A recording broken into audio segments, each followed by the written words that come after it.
Hold on to your seats, ladies and gentlemen. We are back for another episode of the yet unnamed, but it has been named podcast.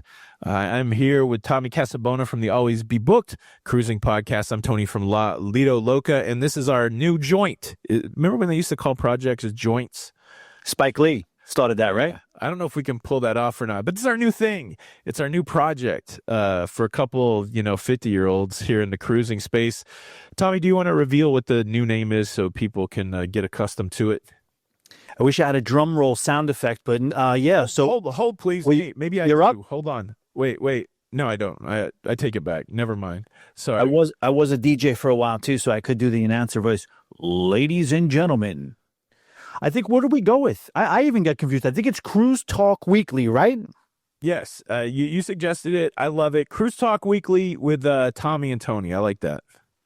Awesome. TNT, baby. Right. Cruise Talk Weekly with Tommy and Tony. We have a name that, as trivial as that sounds, that provides a foundation for us to be able to make a lot of moves off of that, though, right? A lot of moves happening. I like the name because and it's, you know what it does? I sat back, I analyzed it, I sent it out to a focus group. I asked people of all ages, across all demographics, and I said, if I tell you the show is going to be called Cruise Talk Weekly, what do you think that means? And they're like, I don't know. Could it mean that you guys are going to talk about cruising every week? And I'm like, bingo, bango. That's exactly what we were going for. Now, I regret the amount of money I spent on those focus groups. We probably could have figured that out just by talking to anybody. But yeah, I think it's gonna hit where we want it to hit. And you know what? We honestly, and I can only speak for myself here, and maybe other people that don't know me, I could probably speak for them too. But I was just looking for a vehicle. I was just looking for a vehicle where we could just cut it up, and at least this will motivate us. Will give us the idea that we should have a weekly show, right? So if I'm feeling like I don't want to do it, or if you're feeling like you don't want to do it, I'll be like, dude, it's in the name. I think we have to do it, right? It's not Cruise Talk Fortnight, you know what I mean? It's bi-weekly. It's Cruise Talk Weekly. So let's do it. Let's make it our business to connect with the people every week. We could do okay, every week. All right, so we do have a main topic for today. I guess it's fair to let you know what it's going to be. So far the structure of the show, which I'm sure will evolve, change over time, is that we're going to ramble on. We're going to ramble on about what's going on in the current events in the cruising space over the last 7 days, and then we'll get to the main topic. The main topic today, I think a good one, we're going to talk about the perfect length of a cruise. A perfect length of a cruise. But look, I guess the biggest news of the day, we're recording this on the 4th of September. It's a Thursday. 4th of September, Carnival Cruise Line dropped this big announcement today that they've listened to the people. They've had their ear to the ground. They've heard the people clamoring for a non-alcoholic drink package. I guess the lay of the land currently is they have the Cheers drink package. That's the alcohol drink package. 15 drinks of alcohol a day, and then unlimited non-alcoholic beverages. And then they also have the Bubbles package, which is just a soda package. And there's a big gap in between. I don't know what the Cheers package, but I think it's like $70 or $80 per day. And I think Bubbles is like $8 or $10 a day. So you got this gap in the middle, and folks are saying, well, I would like to have coffee included in a package. I would like some water included in a package. And so now we have it. I think it's called the Zero Proof drink package. Yes. You know what? I took a picture. Is that what it's called? Zero Proof? What do you think about this? It's if you pre-book it, it's $29.99 a day. If you forget to pre-book it, it's $34.99 a day, just $5 more. But it includes a lot. I mean, especially coffee, tea, water, soda, Powerade, milkshakes, juices. There's a lot of stuff in there. Do you think that's a reasonable price? $30 a day? I think it's worth it, definitely. I mean, especially when you're talking about the drink package itself. Carnival, they bless them. They used to have a very manageably priced drink package. You always thought that was because of the fact that you were limited at 15. The other cruise lines don't have the limit. So I think it's only fair that they definitely get on board with the zero proof drink package as well. And when you look at the value, when you're talking about coffee, you're talking about juices, you're talking about soda, I do think that is fairly priced. Yeah, I don't think I've ever calculated. I normally don't buy an alcohol drink package, and I normally don't buy a drink package at all, unless it makes sense. A lot of times on Princess, I'll upgrade and get the premier package, which includes drinks, but I usually get it because of the internet and unlimited specialty dining. When I'm on Royal, I have the 4 free drinks a day for diamond status or something like that, and I'll just buy my drinks. Norwegian's got a coffee one I get sometimes, but I definitely think I think I could spend $30 a day. I like to drink the bottled water, the sparkling water. I think those are $4 or $5 each. Certainly like soda, which is $3 or $4. And then when you get into specialty coffee, you're talking $7, $8 a coffee sometimes. So I think you could easily hit $30 on it. And there somebody left a comment on my video saying, well, I'm going on a 12-day cruise. That would be, $360 for one of us, $720 for both of us. That seems like an excessive expense. I'm not going to do that. But I would love to see that person after the 12-day cruise just to see what they spent on drinks, right? If you're not going to do anything but drink the included drinks of like water or lemonade or tea that you can get, and let's face it, a lot of people say, oh, that's good enough for me. It's not that tasty. Like the lemonade, it wears a little thin, I think, at the buffet on Carnival. But some people say, hey, that's good enough for me. I'll drink water out of the bathroom. I mean, I'm just that frugal.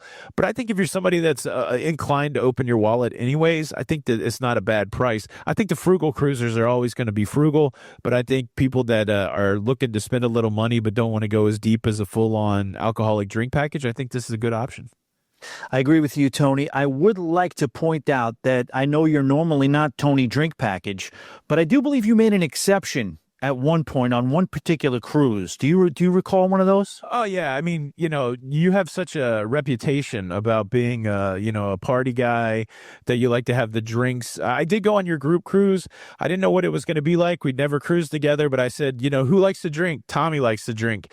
Let me go ahead and get the drink package. And look, I tried to do my best. There was one night at the club that I was drinking so many shots, and I was trying to get everybody there to drink shots. Nobody would drink with me, and I was like, it's just a myth. It's just a facade. I'm out here laying it down like I'm a teenager, and I'm old enough to drink, person, and everybody else is like, I don't know, man, I don't know, and I'm like, we got the drink package. You got after it. I was proud. I was impressed. That was all the things, and you made the club a couple of nights. Now we didn't necessarily see the end of the show dancing that would normally go on, but Oh no. you hung in, you crushed the karaoke bar, you did your thing. Absolutely. But to talk about your point, I do agree with that. I think a lot of times, this is a cliche. It's talked at nauseum, but I think it's worth mentioning. When you purchase these packages, you're purchasing them because it's a good deal per se. That's why. But also you're doing it for peace of mind. You're turning your brain off type of thing. You don't have to worry about it. And to your point, I do believe all those people who do say that, that's a lot of money, it adds up. I do think that 9 times out of 10, if you went and looked back, like you said, I think you would find out that you were at least coming close to that. And if you didn't, maybe you would have had that extra water. Maybe you would have had that extra, that second cup of coffee or specialty coffee drink. Now you don't have to think about it. You just go get it. So I do think that it's priced fairly, definitely. Yeah, I think what you're saying is so true. I've seen it play out. I've been on enough cruises. I've been with enough people. Look, my wife and I, we got 6 kids. And when we got together, those kids were young. They were 3 years old all the way to 13.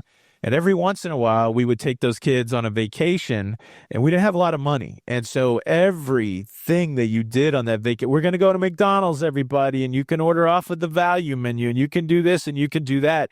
And it added a level of stress to the vacation that made it almost not fun to go on a vacation. You're excited to go on a vacation. You're excited to show your kids something. But on the back end, if you're worried about money all the time, it was pretty stressful. And I've been through several of those experiences, but I've also been on cruises with people that are doing that. So it's day one of the cruise. We're excited to be there. Everybody, hey, let's get a drink. Let's have a good time. And they're like, okay, I think I'll get a drink, but how much is that drink? Am I going to pay $12 for that? Maybe we could just skip that drink. We'll get another drink. Maybe we'll have the one drink later on in the night. And I'm like, wow, all of a sudden you're stuck in a vacation where you're not really in vacation mode. You're in, accounting mode. And again, the drink packages, are you going to get your money's worth? I guess it's everybody's, calculation to make. But man, like you said, peace of mind is such a big thing. Vacation is truly vacation when you're not worried about the money. And that's what I like about cruising, because you can pay all that stuff in advance, like 18 months out, book a cruise, go ahead and say you're going to get the drink package, pay it down till you get on the ship, and all of a sudden you're carefree, just having a good time on a cruise. So I really like that, and I like the fact that Carnival's given an option to where people that even get stressed out about how many specialty coffees they're going to drink, you can get that taken care of and go on your cruise with not much worry at all.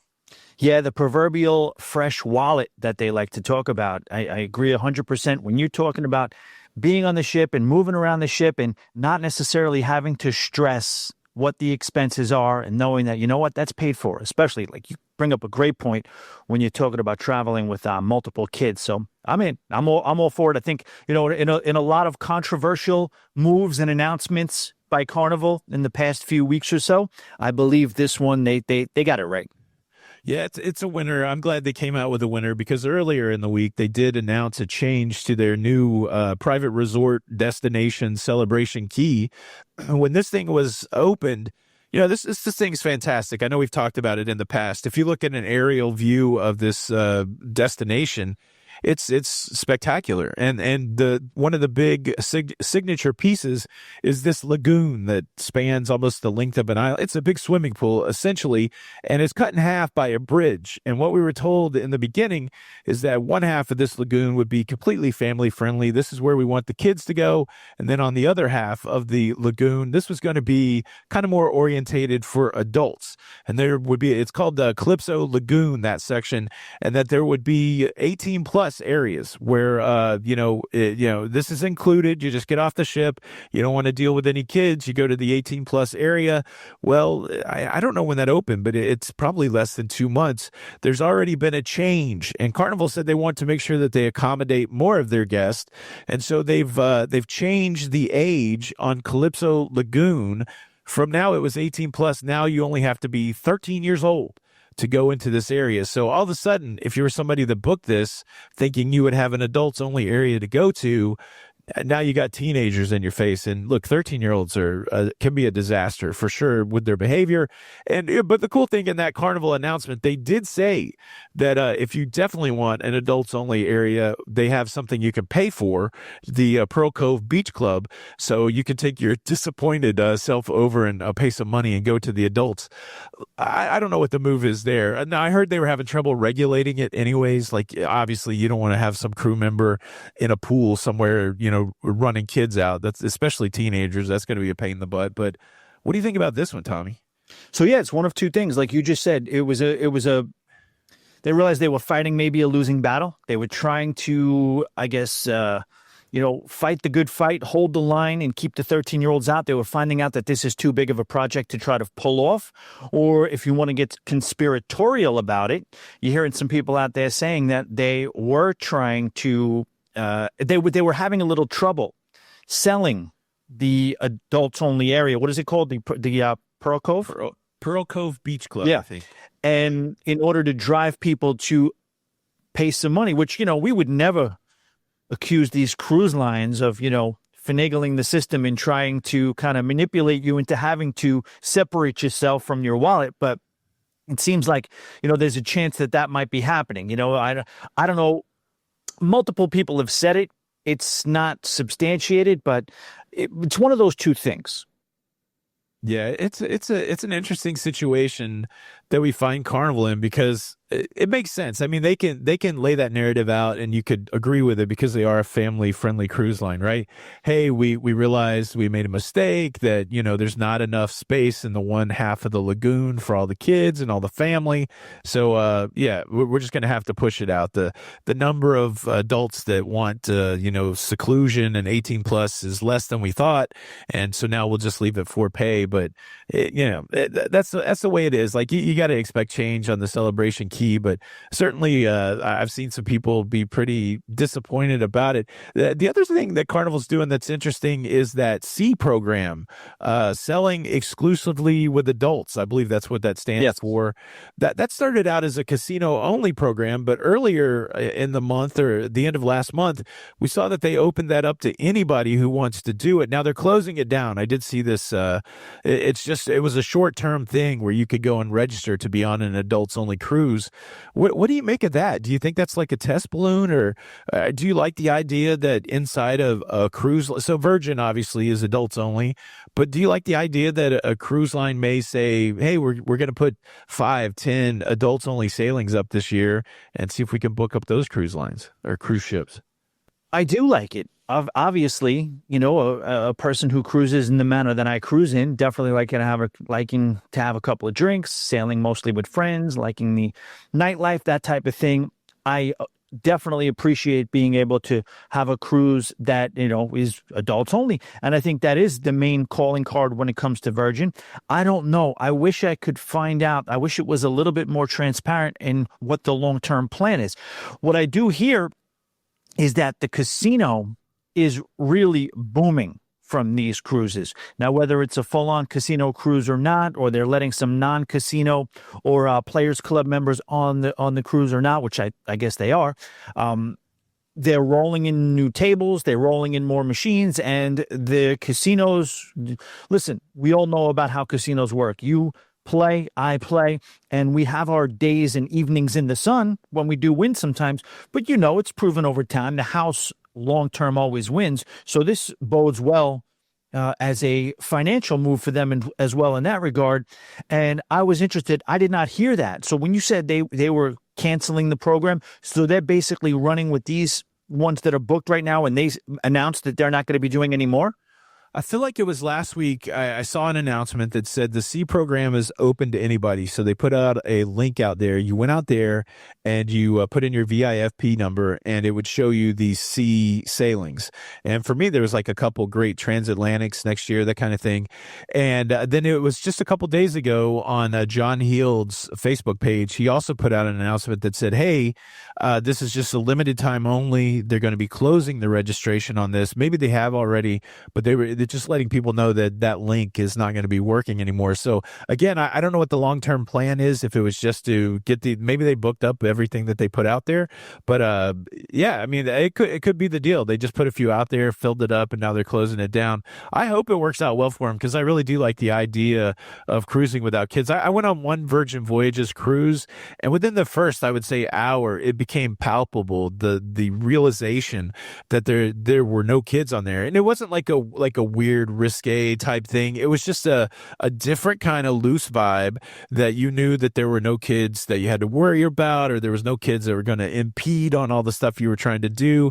And look, like I said, I got 6 kids. I love kids, that kind of thing, but it is nice sometimes to vacation without kids around you. So, I mean, I definitely, it would be great to see some of these mainline cruise lines offer some adults only sailings. I would jump on it. 100%, 100%. Then also talking about with Carnival, I guess while we're on that topic and we're talking about possibly them making changes or altering policy, have you heard about them just changing their ports of call, their schedule, their itineraries, and a lot of times maybe just changing Nassau to Celebration Key and not offering any explanation, any weird stuff going on there? Or is that just kind of like, I haven't 100% followed it. I know you mentioned it, and then I think our friend Don has mentioned it. I think Norwegian also did something similar. I mean, Norwegian's deal, they sent out a message earlier in the week saying they were supposed to go to Cozumel. Some ships supposed to go to Cozumel, but the port availability problem. And so instead of going to another traditional cruise port, they went, you know what we could do? We can go to, Great Stirrup K or whatever, Great Stirrup Key. And so the interesting thing that comes into play with these private islands is I think the cruise lines prefer the private islands over over these traditional ports of call, and maybe the passengers do also. It is a weird move, right? So I don't know if there's a price difference between the port fees of Nassau and Celebration Key. Certainly, passengers should get that back, but it's an interesting thing, and I don't know where you fall on it. A lot of times, these changes fall under, hey, you agreed to it in the cruise contract, which we did, but at some point, right's right, isn't it? I mean, I get it if there's a hurricane and you have to change my port. I get it if there's some reason that you have to change my port, but the fact that you can just change my port willy-nilly, it just doesn't seem right. How would you feel if they changed your Nassau to Celebration Key? Not into it. I mean, I am one of the few fans of Nassau out there, but regardless of whether or not you like the port, regardless or not of whether you like Celebration Key, I do believe it offers them a little bit of a license to do things, again, that are just not transparent. The situations that you mentioned, of course, even when they're lying to you, even when they're telling you it's about fuel charges and environmental concerns, and they're saving, they're gonna cut the time at port short so they can travel back slower, they can sail back slower. They're always at least making up something, or at least they have a leg to stand on. But if a cruise line is going to change a port, and then it's going to just look you dead in the eye and decide, we don't have to tell you why, so we're not going to tell you why, I think that puts the ball back in our court. Do we want to continue to give this cruise line money? For me, probably yes, but I do believe it is a little bit offensive, and I think, at least come up with something. Come up with a reason why, or, to just say, read your cruise contract. We have the right to change ports. I don't think that's good enough. Will it change? Will it go back? Will they continue to kind of act this, I guess just brashly kind of doing this type of thing? We'll tell the tale. Will we continue to pay? Will we continue to buy Carnival cruises? I, for one, will, but it is getting a little dicey. That's interesting. I wonder sometimes with these companies if there's just some person that has the job of trying to calculate the risk of losing a customer, right? Because they're like, there's obviously decisions that they know that they're going to make that are going to make people angry. But if they also know that those angry people aren't going to change their actions by choosing another cruise line, or not booking a cruise at all, then they may be like, all right, we'll make that decision. If you think about the change to the loyalty program, to the reward program, somebody had to sit in an office somewhere and go, I hear what you're saying, but there's going to be a lot of upset people. And that probably had to be addressed. There had to be somebody else that said, yeah, okay, well, if we lose 20%, we're still good with the new program because what we have now is not working. I think it's the same thing. I think somebody said, wow, Celebration Key, this is a moneymaker for us. People are getting off the ship. They're not going back on the ship to eat. They're buying stuff at the food shack. They're buying drinks when they could be on the ship using their drink package. And we're not getting any money when these folks go wander around Nassau. Bob's Jerk Chicken Shack's getting all the money, and they don't work for Carnival. So what can we do? Well, maybe we can skip Nassau and go to Celebration Key. That could be the thing that's happening. But I agree with you. The thing that they made me think of, and I can't remember who came up with this, but there's been a couple attempts at a like passengers bill of rights where the government would regulate cruise industry, and where this kind of thing would be addressed. I don't know if I'm ready for all that level of oversight, but it would be neat if there was some way to advocate on the part of the consumer to say, okay, this isn't right. Like, yeah, you're right. It's in the cruise contract, but switching out a standard port for something where you're just wanting to make more money, we should have a conversation that the consumer should have the right to go, I get that you're changing ports, but I don't want to do that. I'll take my money back, or I'll take a future cruise credit. And you know how it is, but during COVID, cancellation was easy, right? Cruise lines would let you cancel right and left because, they had to. Everything was shut down.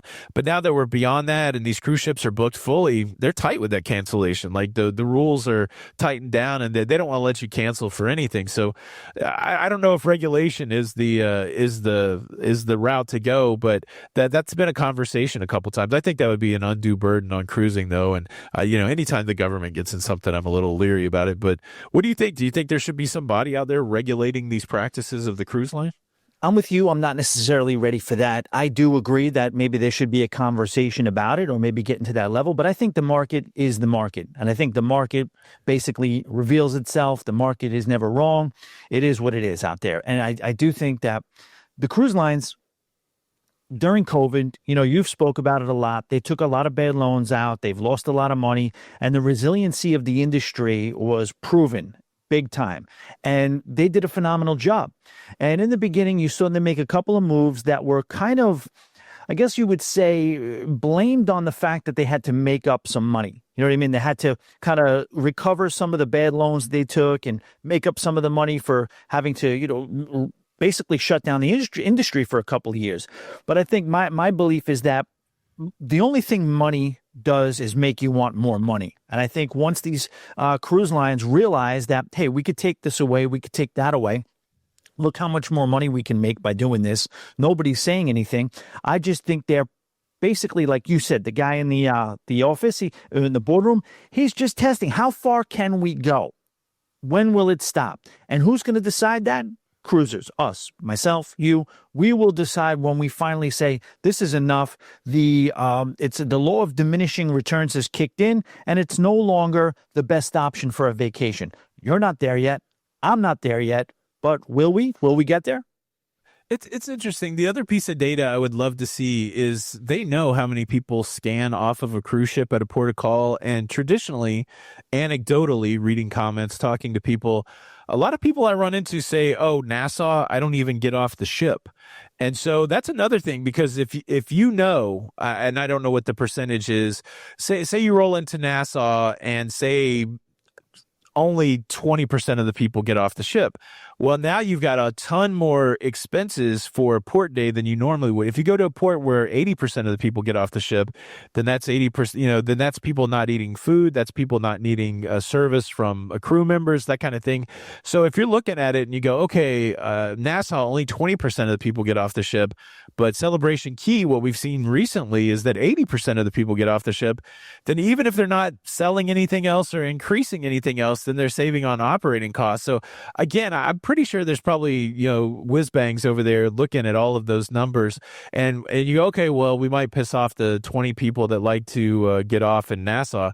It's got to be an interesting game that they play, and really, again, because of those contracts, they do have some leeway. But like that change for Norwegian to switch out Cozumel for Great Stirrup Key, I'm not a beach guy, right? Like there's stuff I can do in Cozumel. I can go to the luchador thing or go look at honeybees or walk around town or whatever. You drop me off at Great Stirrup Key, I'm like, I'm going to get sunburnt. Like I don't think I'm not getting off the ship, So that would be one where I'd be like, oh, this became not as advantageous for me. But that's the other thing we talked about. Are people coming down to Florida to go to the Bahamas or to go to the Western Caribbean because they want to go see ruins or because they want to go see interesting places? Or do they just want another place where they can go swimming and go to a beach? I don't know what that actual number is, but there's certainly enough people out there at the beaches that make you go, yeah, people came from a cold climate and now they want to go to a beach or something, Yeah, but Tony, those shots of warm water while you're waiting in line for those tender boats, they're so good. You're telling me that you'll give that up? Yeah, for right. Cozumel? Yeah. Oh man. Yeah. I do like Great Stirrup Key. I mean, not to bag on it too much, but and I'm going to be excited when they put the pool there. But between those two ports, maybe even Nassau. I do like Nassau. I'm with you. I keep advocating for Nassau. I think what they did with the port area makes it a lot less abrasive for customers. So I remember the first time I went to Nassau was had to be 2018 or something like that, where they still had the yellow shack at the end of the pier, and you walk through, and then all these strangers just started accosting you. Braid your hair. Let me do this, and you had to run. I always called it the gauntlet of tourism. Yeah, you had to run the gauntlet of tourism just to even get out to that front street. So I do like the new. I do like the investment that they made there for the new port area, and I think there's I've had a lot of fun in Nassau. The John Watling Distillery and the Great Cliff Chocolatier. I've never made it to the Queen's Staircase or the first fish fry or anything like that, but Pirate Museum. I even like to just venture out, find the Starbucks. I find Nassau. I went and found rum cakes one time, so I do like Nassau, and I love it for its pirate history. But yeah, I don't know if I would. I don't know if I would want Nassau over Great Stirrup Key. That's a tough one. But yeah, it's going to be interesting to see if anybody pushes back. Tony, not to get on my Nassau soapbox as I've been known to on my podcast, but the truth is name a port. When you talk about the diversity of a port, you want a beach day, you got a beach day. You got a little trip within a trip, you got a little trip with a Blue Lagoon. You want, a world class. I'm not going to start listing them. You named a couple, but the truth is, beyond even what you said, cultural, everything, as versatile and as stacked, quite frankly, just stacked port of call as Nassau is. Now, I think they get a lot of heat for people having traveled there a lot because it's so close to Florida. A lot of times it's like because you've been there so much. But is that really one of the major complaints, is the gauntlet and the harassment from the locals? Because it really means nothing to me. As a New Yorker, you're used to kind of walking around the street and having people try to sell you stuff. It's like, I don't feel that at all. When they walk by, I just look and no thank you, walk by with pride. You do not have to feel any type of guilt. Nobody's telling you to be rude to them or say, get out of my way. No, you just walk straight forward, no eye contact, smile, no thank you. And they don't even exist if you are not in the market. You know what I mean? I don't know. Yeah. Is that really what the detractors are saying about Nassau mainly? I think so. I think you may be wired a little different, and maybe because of your New York upbringing, it's tough because, if you're not used to that kind of interaction, say you come from the Midwest or something like that, where you've never had 30 people within a 2-minute period push into your personal space and try to get you to do something and then not really backing off. Most people you can say no thank you, but a lot of times there's a second or third attempt after the no thank you. And like you said, you have to be stern with it. And, that's the thing for me. I get in trouble a lot because I love to look people in the face. Like, I feel like that's what you should do for people, and then I'm in a conversation, and it's like, I just want to walk by here. Now, the interesting thing when you bring that up, I wonder if people that are anti-Nassau are old anti-Nassau. Like, it would be interesting to talk to some new cruisers who maybe got off in that Newport area with less of that interaction. But I still get it. I think I went on the West Coast one time, and I went to wherever the blowhole is, La Bufadora, and to get down to see this natural wonder, you have to walk a gauntlet. And it was relentless. It was worse than anything I'd ever seen. And I was like, I don't think I ever want to come back here again. Like, it was exciting to go see the blowhole, but the 15-minute walk to get down there with people hassling you the whole time, I'm like, eh. So that's what I worry about with Nassau. Like, maybe people have had that. I mean, when you're talking about, I just thought, of course, Atlantis is there. That's amazing to go to. They got the big Margaritaville resort over there. All the great stuff that you like at cruise ports, the Senior Frogs, anything you want, the shopping, that kind of thing. But I think it's that whole front street, dealing with the crowd that turns people off. And maybe there is more for, evangelizing people out there saying, yeah, it's a little rough when you get off the ship, but there's a lot of cool stuff to do in Nassau. So I definitely been getting out every time I've gone there lately. And the other thing that, if you're a ship nerd at all, that's one of the greatest cruise ports for ships. Oh, sure. Because that thing's always packed with cruise ships every time you go in there. It's a beautiful sail in, a beautiful sail away. And if you really like to look at ships, that's a spot for it. Which kind of speaks to my point. The fact that there's always great ships to look at there means a lot of people are going there several times. And if you're a multiple time a year cruiser, you might have, I understand that part of it. If you've done everything you can do at Nassau and you want to enjoy the ship with, some, I guess, a depopulated ship, I get that totally. But to just continue to crap on the port of call itself, you don't really get that from a lot of these private islands that are just flat pieces of land. You get culture. Again, like you said, it probably is a little bit of the New Yorker thing. There's, a little trash in the street doesn't scare me. You know what I mean? It's that type of thing. You just have to kind of mind your own business and move forward. But yeah, you got a lot of stuff left to do in Nassau. You haven't seen the Queen's Staircase or Fort Finn Castle, or, you have the, you said you did the rum bar, the John Watlings. Yeah. That was cool. Yeah. There's a lot. And the beaches are beautiful. There's a lot to do over there. The other thing that may be true is, and you notice that even in every community, really, but also in the cruising community, you just got to have something to hate, which is weird. There's a whole swath of people that irrationally dislike Carnival. I've Yeah. never been on it, but I hate it. And so I assume that's probably true about Nassau. I got to have one port to hate, and Nassau's the easy one. But to your point, it's probably easy to hate it because it's so popular, right? They're like maybe the Patriots of the cruise ports or something like that. Everybody goes to Nassau. I hate Nassau. Like, Right. And to your point, Carnival, imagine that. You're right. A lot of people, Carnival's like a non-starter. You know what I mean? They're like, yeah. Carnival, yeah, I'd rather. It's almost like a cliche. Just think of how many people say that, yet Carnival is still probably one of, if not the most popular cruise line outlet out there. They're doing a great job. They're still doing a great job. I do love like comments like, you couldn't give me a free cruise. I'm like, dude, you could give me, you give me a free cruise on anything. I'll give it a shot. You know what I mean? Somebody said, Give me a free just because you talk negatively about something that people like doesn't make you interesting. That's right. That's fair. That's fair. What else is going on in the cruise news? I guess the other big thing that happened that was just yesterday on the 3rd is that Celebrity Cruise Line, they've made an announcement previously that they were getting into the river cruise business, and yesterday they dropped their renderings of their 2 new river cruise boats. I think Celebrity Compass, and I can't remember what the other one was, but fantastic looking river vessels. I've never been on a river cruise, but they opened up a pre-order for people to put down a $500 deposit of interest. And of course, I don't know what the capacity of these ships are, and how many pre-order people they were allowing, but whatever they had sold out in 6 minutes. So I was curious as to what people's response would be and their interest, and apparently the interest is good. Have you ever had any desire to go on a river cruise?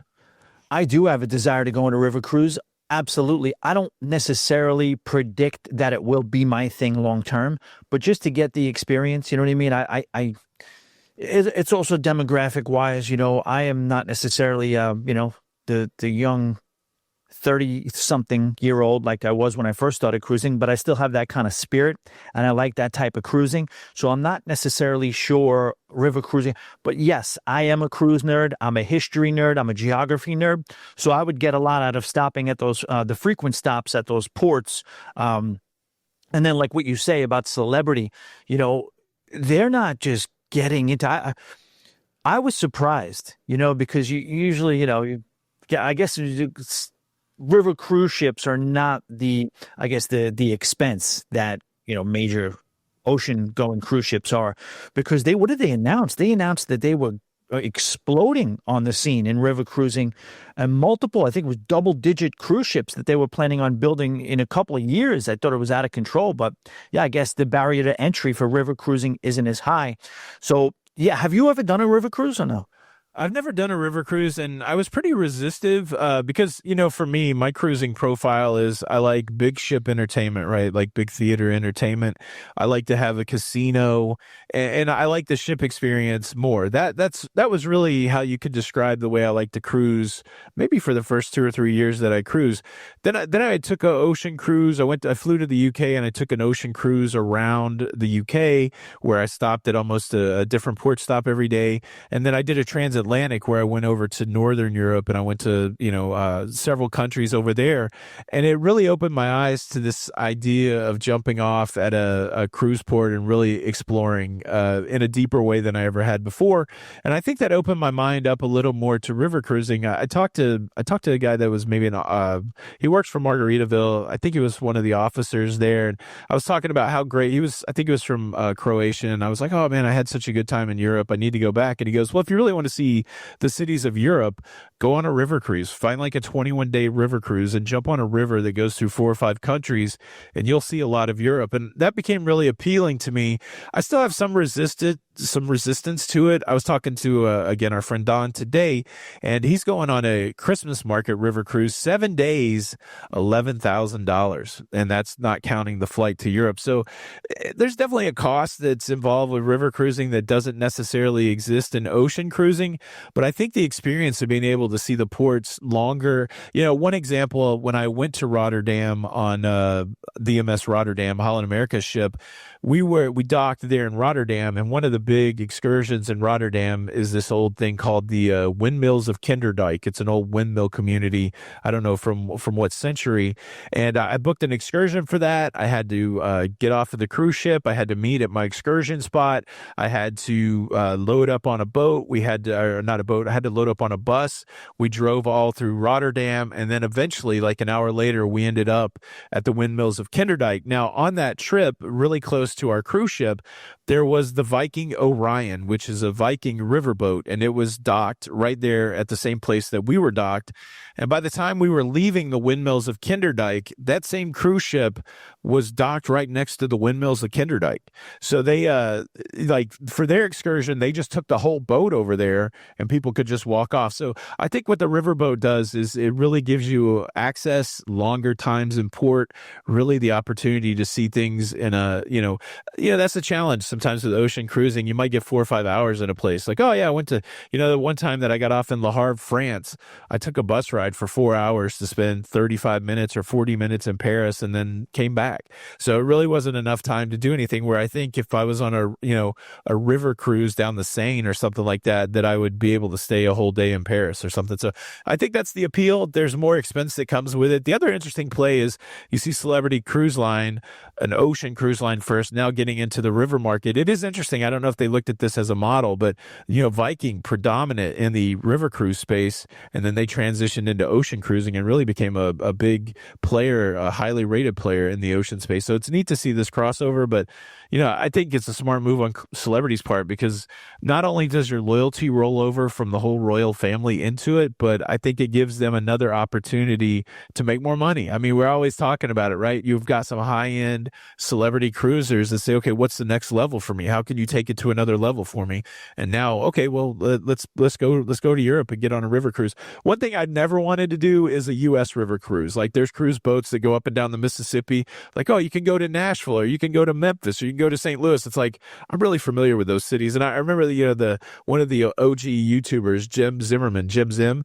I remember he did he showed his river cruise like down the Snake River, that river that Evel Knievel tried to jump. It looked like the most boring thing I'd ever seen in my life. I mean, it literally was just a brown river through a canyon with no entertainment. And he's like, oh, I love it. I'm like, no, I don't love this at all. So I think I would have to do it in Europe, and I think it would have to be some interesting cities, but I would miss the entertainment. I'd miss the gambling, I think.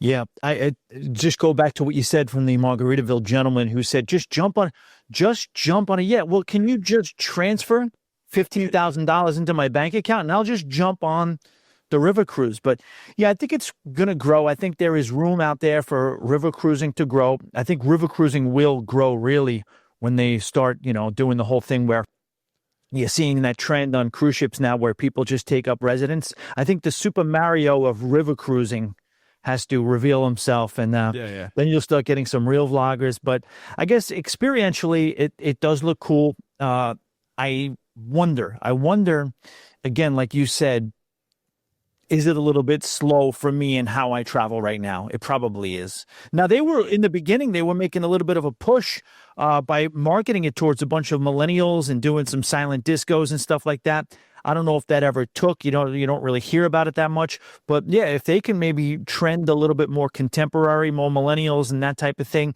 I wonder if that would take hold a little bit.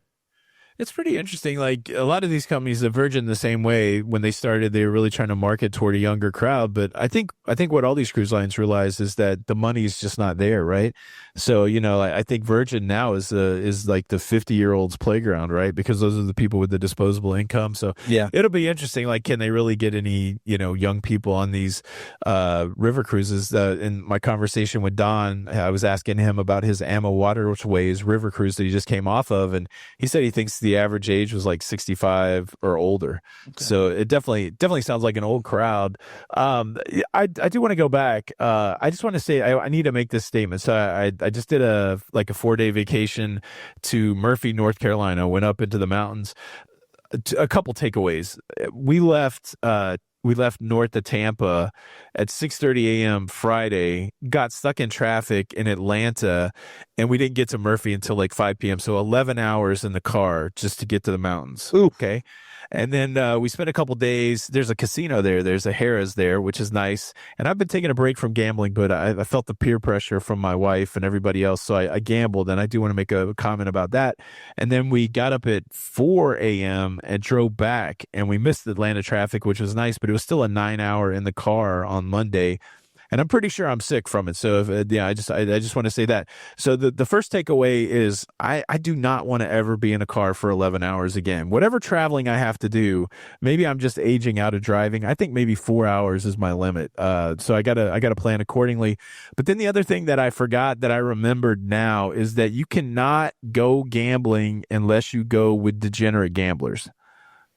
You know what I'm saying? So we were two couples. We were four people. We went to the casino the first night. I didn't even touch the blackjack table. I sat with my brother-in-law like at a digital roulette, 45 minutes. We won some money. We left. We go back the next night, and I'm like, man, I think I'm going to gamble tonight, and I was feeling it.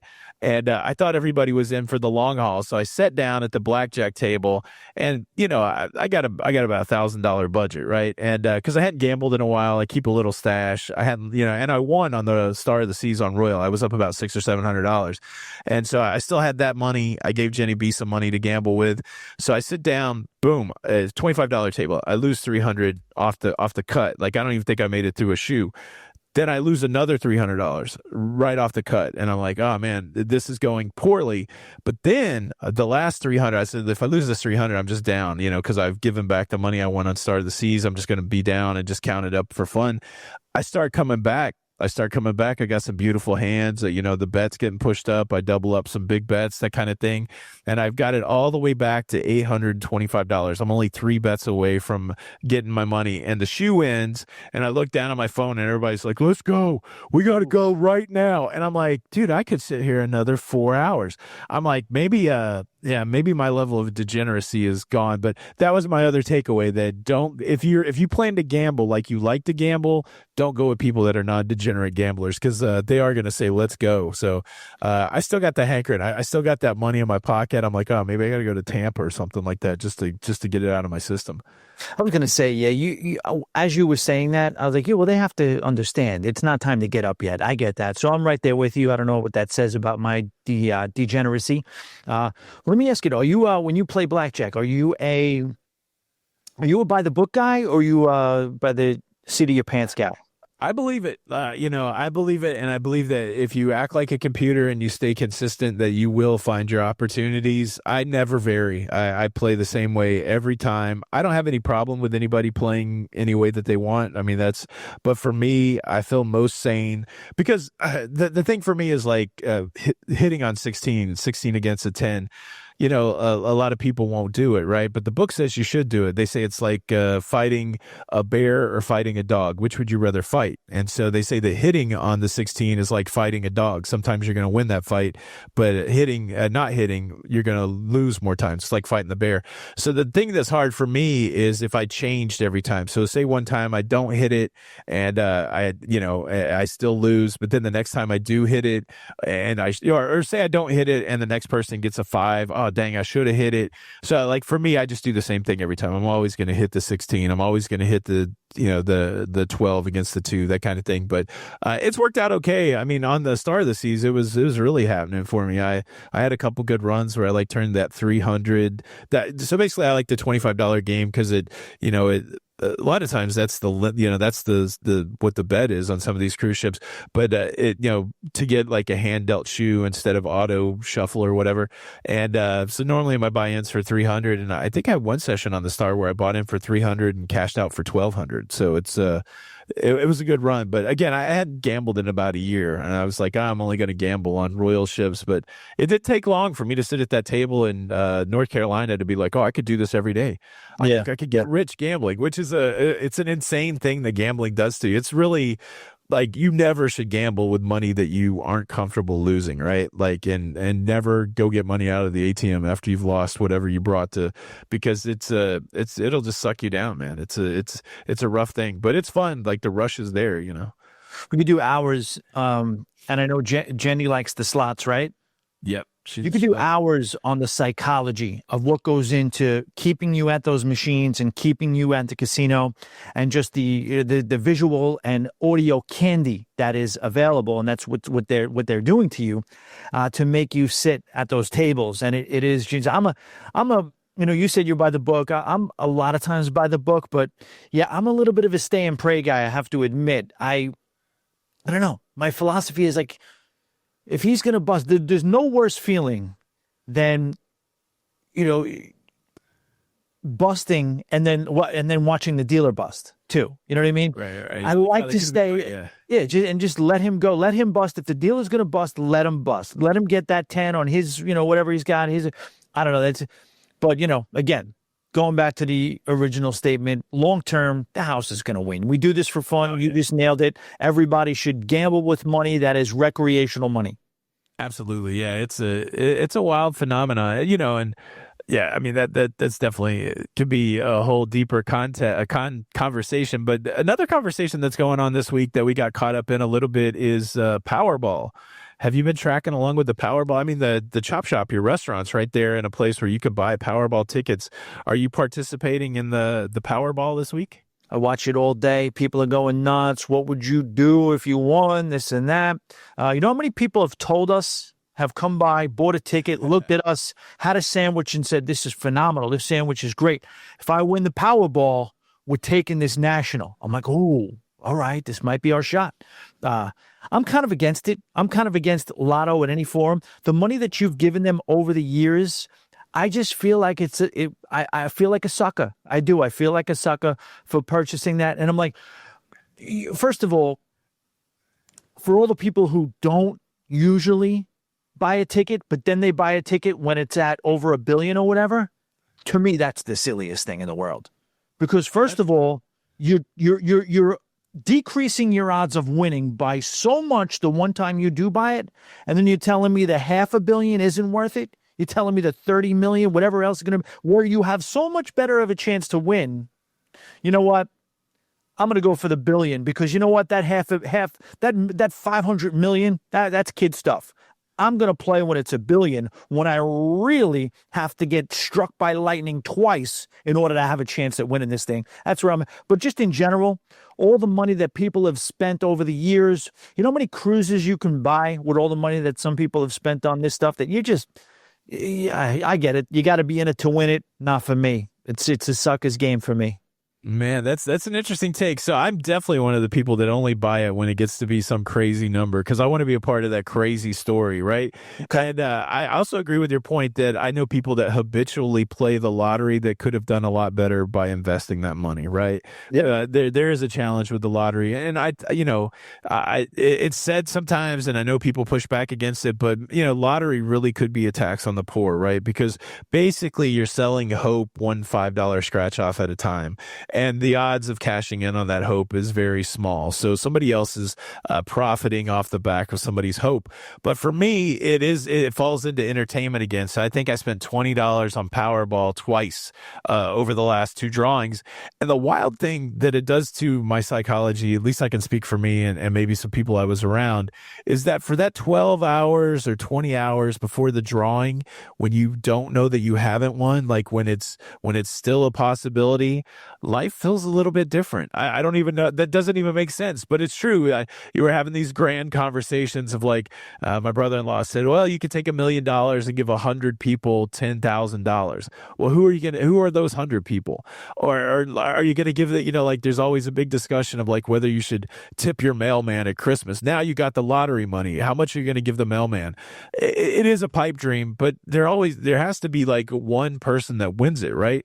And, it would be crazy. This is the other interesting conversation with that is like that amount of money might ruin you, right? Like we were talking like how much money would you give your kids?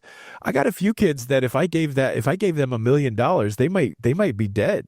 Like might be some problems, yeah. Right? Yeah. And so it's like I think, I think maybe it's good that you don't win the lottery. Is it fun to have the hope or whatever? Yeah, but what would you do with that kind of money? I saw people on TikTok like, don't tell anybody, start an LLC, make sure you can get it Yeah. anonymously. It sounds like a whole bunch of trouble, but I'm surprised. I'm surprised you don't buy a ticket for that, especially there. But yeah, it's interesting stuff. Yeah, I guess it didn't happen again. So tomorrow night's like $1.5 billion, Oh, something really? like that. Yeah. So you Wait, can still get in. so that's what happens. People just not nobody keeps winning, so then it just keeps going up. I don't think anybody has won since May. I think that's the truth. Wow. Okay. Yeah. To me, yeah, call me cynical. I just think like, you know what, you're so disqualified. In my, I just just giving you like you just said, you're giving somebody else money. I just feel like I'm like in protest. It's almost like magic. I don't know. You're a fan of magic, aren't you? Are you a fan of Do you magic? like magic? Like magic tricks? Yeah. Are you going to say something bad about magic tricks?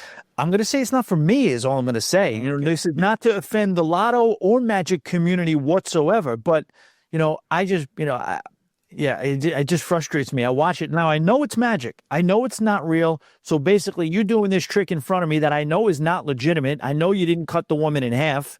There's a trick to it. I don't know what it is. I don't know how you did it. So now I just walk away feeling dumb. I know you did something that's an illusion. I can't figure out how you did it. I know you didn't really do it. So now all I do is feel dumb. So I'm a little against magic, but no offense to the magic people out This is there. good. Well, I mean, I had a big magic date planned for us the next time we hung out, so I'm glad. Let me call the close up Win me over. illusionist guy to I'm in. Win me over. put your cards and thumb cups away. We're not going to do it tonight. I just want to let you. I'm in. I'll maybe I can be turned around. I believe with magic, the right magician.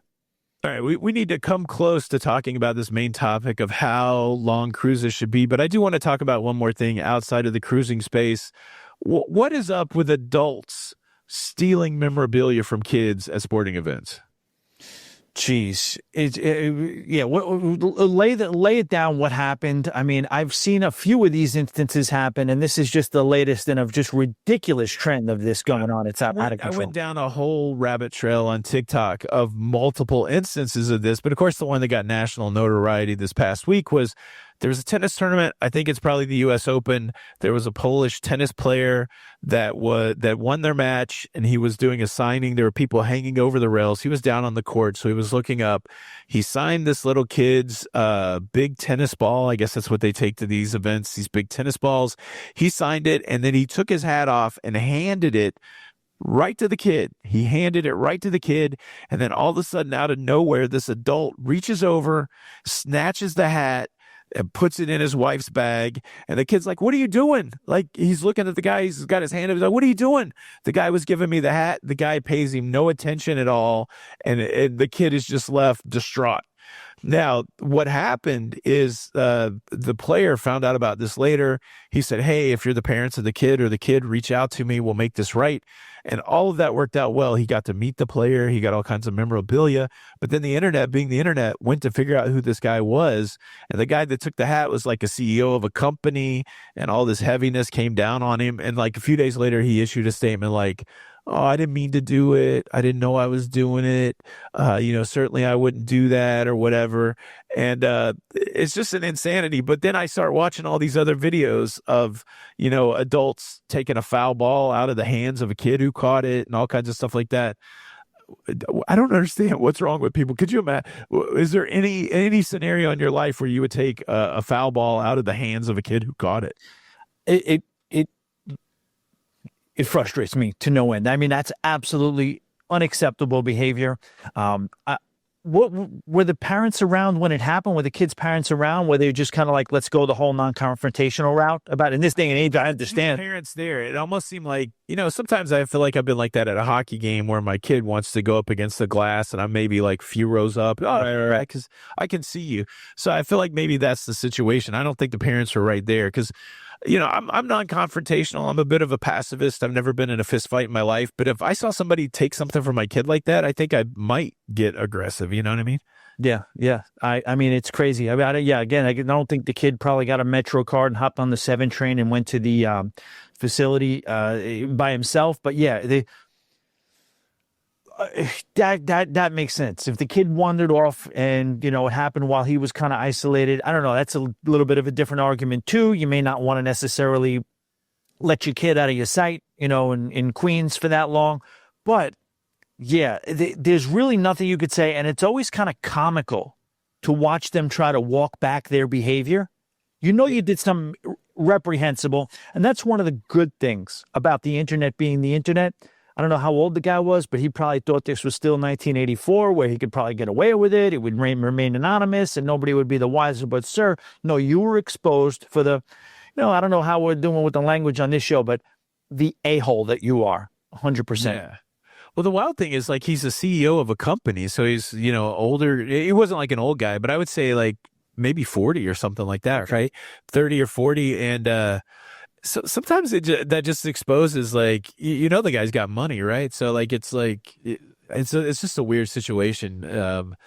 I will say you do get caught up. You do get caught up at games because I've been to, I don't know, hundreds of baseball games. I haven't caught a foul ball. And I was at an Eric Church concert once, and at the end of the show, the drummer threw his drumsticks, and there was like a mad dash for it.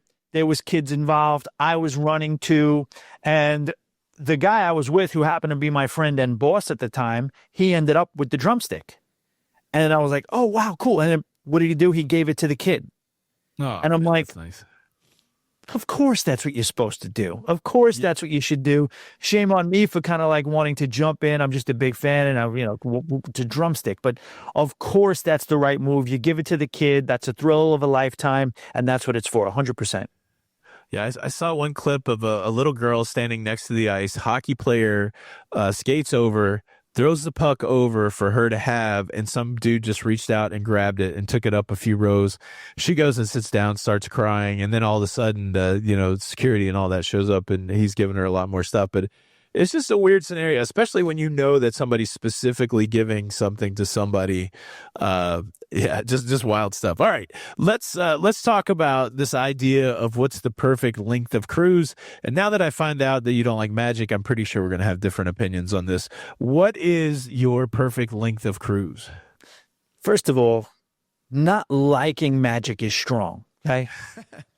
Magic is not my thing. I get a little, when the magician comes over to the table, I'm like, yeah, and everybody's watching and impressed. Yeah, I'm on the phone. I'm on my phone when that happens. Let's just say I'm not, kudos to all the people out there who like magic. But, I will say this. I think it depends upon what you're looking for in a cruise. Like, I always say that the length of a real cruise, I think you're really cruising when you hit 5 days. Now, that's the short end of it. I agree. I want a longer cruise. 6, 7 days, that's definitely a real cruise. To me, my favorite sweet spot as far as the length of a cruise is 8 days. Because, sometimes you just want, a week vacation. Everybody talks about, you talk about vacations in weeks a lot of times. Yeah, I got 2 weeks. I got 1 week. I'm going to go on a cruise. It's going to be a week, and I get it. So that's what a vacation is. But sometimes you just want that one extra day. It's almost like a dessert. It's almost like I heard, there was Frank Sinatra was doing a toast, and he was at a concert. He was, he had the microphone, and he was holding up a glass of whiskey. And, I guess the Italian cheers, or the Italian, they say gin dan, and that means 100 years. And he responded, he was drinking, they said, gin dan, Frank. And he stopped and said, gin dan e uno, 101 years. Sometimes you just want that one more. Sometimes, so when you're on a cruise for a week, you get that one extra day. For me, the 8-day is the sweet spot. That's interesting. Yeah, I was trying. When you mentioned this topic, I was trying to think about it. I would say the most favorite cruise that I've ever been on, from feeling like I had the full cruise experience and that I was super relaxed, was the 15-day Panama Canal transit I did with Jenny B. And I think the factors there that made it that way for me was the fact that I was with Jenny B. So I think a lot of this may have to do with who you're cruising with. You talk about that a lot on your podcast. That the crew is a big big part of it, Right. we just had the best time. It was super chill. It was relaxed. We spent every day like in a lounge drinking coffee and goofing off. And that was really a great experience. I've been on longer cruises. I was 26 days on that transatlantic to, Rotterdam and Northern Europe. And that was a blast. I was with our friend Doug Parker for most of that. But I think that 15-day was the sweet spot. But interestingly, I just did 3 days on the Star of the Seas, the world's largest cruise ship. Could I use a couple more days? Maybe, but it also felt right. So I think it may be hard for me just to put a time limit on it, right? I think I'm pretty good. I think the other thing, and I'm in a lucky situation where this is kind of what I do all the time now, right? Like I'm not trying to leave a stressful job and then trying to get in cruise mode the first day and then finally feeling relaxed on day 2 or 3. So I think I'm in a lucky situation where when I hit the cruise ship, I'm pretty chill by the time even on embarkation day.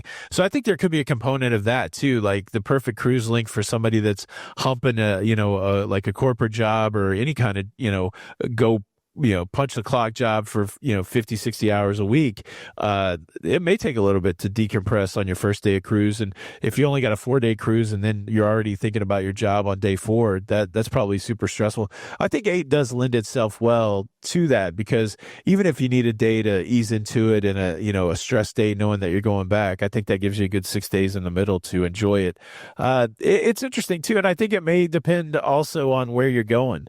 Like, I don't need 8 days just around the Bahamas, that kind of thing, right? But if you're going somewhere that's going to take a little time, maybe down to the Southern Caribbean or something like that, the longer is going to make it better. And I like a sea day. I always like those cruises where the last 2 days of the cruise are a sea day, right? Same. Because I always feel some sort of relief sometimes when I come back from that last excursion or humping around the last port. I always feel like, oh, good, man. Yeah, we don't have any more ports now. It's just a couple of days at sea. I do like that. So I think it may depend on the makeup of the cruise too, because that cruise I did to the UK, I think it was like 10 days and 9 days were port stops. So you never had that feeling of like, oh, I'm just going to sail.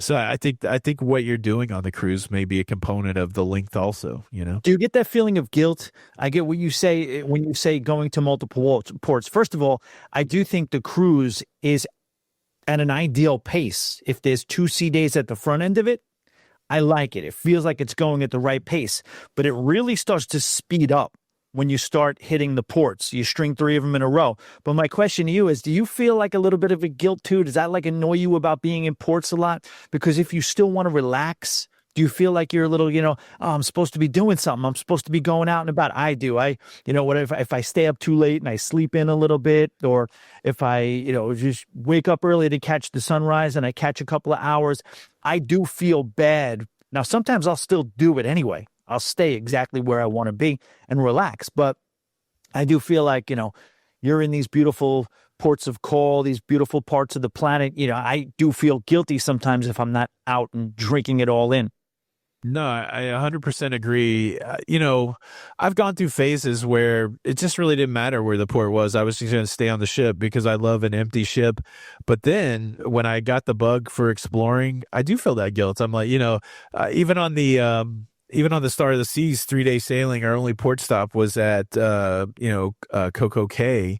And I'd been there, and I'd done the beach club and I'd done the all adults area. I've pretty much seen all of it. I've eaten all the food there, and I couldn't stay on the ship. I knew that day that Icon and Star of the Seas were in at the same day. And I was like, well, it would be irresponsible for me not to go look at these 2 majestic cruise ships in port at the same time.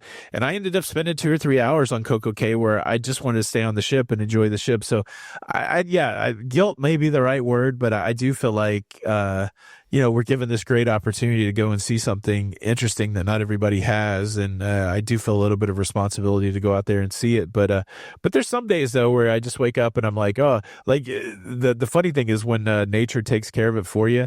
I remember one time I was scheduled to do some sort of fishing excursion, and I woke up in the morning. I didn't really want to do it. And then some sort of storm came in and it got canceled. And I was like, Yep. Oh yes, I'm so excited. I'm so excited. We're getting another sea day, and I don't have to feel guilty about not wanting to go on this excursion. So yeah, no, it's an interesting thing. You got to remember too, like when you talk about the length of a cruise, again, being a New Yorker and spending a lot of time in New York and sailing out of New York, time of year comes into play. When you're starting from a place that's that much more remote, yeah, a longer cruise is good for two reasons. A, because you're going to be able to get to places you're not going to be able to get to in 7 days. But also, if you're doing a shoulder season, like maybe March or November or things like that, or October, you want to basically have a couple of days to get out of the weather. You want to be able to Yeah. get into, maybe a 6 full day. That's why I like a 9 day out of New York or a 10 day out of New York, because you might get some bad weather, some inclement, colder, rainier weather first couple of days and the last couple of days.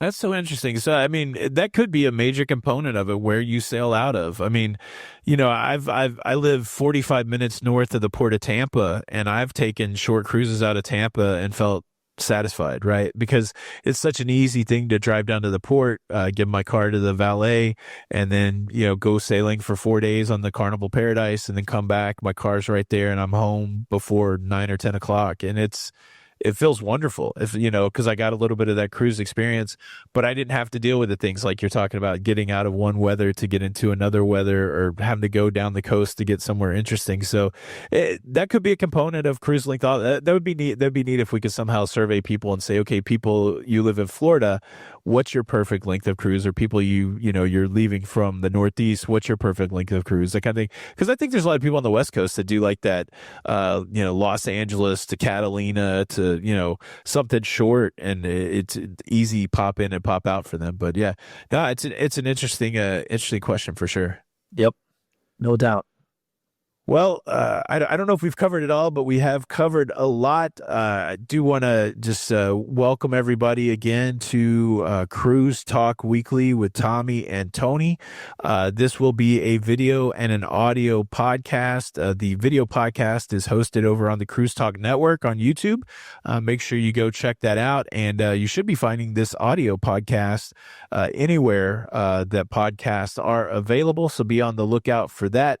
Of course, if you want to see more of Tommy or hear more of Tommy, check out the Always Be Booked Cruise podcast. What are you putting out? 2 episodes a week, email episode and a talk about cruise episode? Between 2 and 3. I'm shooting for 3 a week now, because Monday is the shots across the bow, cruise news and commentary. Wednesday is the emails, and then I'm going to do a freestyle Friday, which could be a conversation, it could be a port profile, it could be a lot of things. So yeah, I'm around. And then just talking about this, I'm very, very excited and thankful for the opportunity to be doing this with you, Tony. I am mostly an audio guy, and YouTube. I do have a YouTube channel as well. I do some vlogging, this and that, but I think this is going to be a large improvement curve here with us too. I think we're already kind of like being friends. We kind of have like a little bit of a effortless kind of back and forth and banter, but I think that'll get better. I think the content will get better, and I think just the overall comfortability of it. So I think keep checking in, even if you checked it out and maybe it's not for you right now. Keep checking in, because I think this show will evolve, it will improve, and I'm very happy to be here doing it with you, Tony. No, yeah, no, I'm glad to do it. We've been trying to get something together for a long time, and I'm pretty sure it's for everybody. I'm just going to say that. You gotta roll. It's like magic, Tommy. Right. The trick is there, man. The trick is there. No, big thanks to everybody for listening. If you want more of my voice, come check out La Lita Loca on YouTube. Or what is going on? Is that your hand or somebody else? Look, I could do this one. Whoa. Oh, yeah, that's right. I just detached. David Blaine is just now calling in and said, "Did you see the time I lived in ice?" No. See, now that's magic. That's magic right there. I'm in. Magic. I'm on board. All right. Well, it's funny. So I'm a juggler for 20 years or whatever. And did you ever see the movie Shakes the Clown with Bobcat Goldthwait? I did not. Oh my gosh. Oh my gosh. All right, Tommy, this is homework for you. Sometime somewhere, watch Shakes the Clown. But the opening is Bobcat Goldthwait in clown makeup after a one-night stand with Florence Henderson In. Mama Brady. And then he goes from there and he gets into a fight with mimes. So clowns fight with mimes. And much in the same way, jugglers and magicians are at odds, because juggling is a skill and magicians do tricks. But Now, do you recommend going into this movie lucid and sober, or do you recommend I take it? I mean, you just described a scenario that like has me back in the Mad Hatter ballroom on Carnival Miracle. Like this is really you just go in straight laced and watch the thing. Go in straight laced, let it blow your mind, and then if you make it through that, check out Tom Green's "Freddie Got Fingered." That's that of course, that's a classic. you know that. Okay, well, this is along the same vein. Maybe not as both of those movies are great, but Shakes the Clown is a classic. It's very good. All right, everybody, thanks so much for checking out. Wait, come on, Tony, you can't just throw out a Freddie Got Fingered reference and we just go. I mean, that's a classic right there. He's a real character. I'm the number one son. I may hit cheese sandwiches, Daddy. On the backwards man, I can go backwards fast as you can on the. That is, I mean, it's not, if you're equally offended, sausage. Yes, Daddy, with the piano. Sausages? Yeah, no, that's. I remember. So we have a new tradition. My 24-year-old son Andrew, whenever he comes to the house, he's like, "Can you show me a weird movie?" And I'm like, "Okay." And so we watched this one, the Banshees or some weird Irish movie with Colin Farrell, the Banshees of Inverness or something like that. That's a weird movie you should check out. But then the next year I showed him Freddie Got Fingered, and it still freaks him out a little bit. He's like, "This is the wildest stuff I've ever seen." I'm like, "Yeah," but yeah, you got to be okay with the crude. Anybody who goes over and watches that movie based on our recommendation, please do not look at us differently for having recommended that movie. The craziest scene, I don't know if it was the elephant scene at the end or if it was the hospital scene. Oh yeah, the hospital scene was bad. Yeah, well then the beginning scene of the horse farm was interesting too. Okay, it does the brake stand in the LeBaron. Yeah, Freddie, you don't have a LeBaron. I only see one LeBaron. There's not two LeBarons. Yeah, I know I'm doing the podcast with the right person when I found somebody, the one person that actually sits through and gets some. I don't know enjoyment out of watching Freddie Got Fingered. Amazing movie. Look, it is rude and crude. So if you get offended by curse words and raunchiness and that kind of thing, do not watch it. Do not watch it because it will warp your brain. But if you do want to peek into some of my thought process and comedic sensibilities and seemingly Tommy's too, that movie will probably get you rightly aligned with what's going on in our brains most of the time. Good luck. All right, guys. Thanks so much for checking out this episode. If you are listening to it in an audio form, if you could give us a positive rating on Apple, 5 stars, be one of the first people to give us 5 stars. And certainly if you're watching the video version, we'd love to hear your comments, your feedback. If we can answer any questions, put that down there below. Thanks so much for checking it out. I'm Tony. I'm Tommy. We definitely got to get a sign. I said it last week. We got to come up with a sign off. That's our project. We got the name in. Our project for this week is to figure out our sign-off. So, this is Cruise News Weekly, and we'll see you next week. Bye-bye. Bye.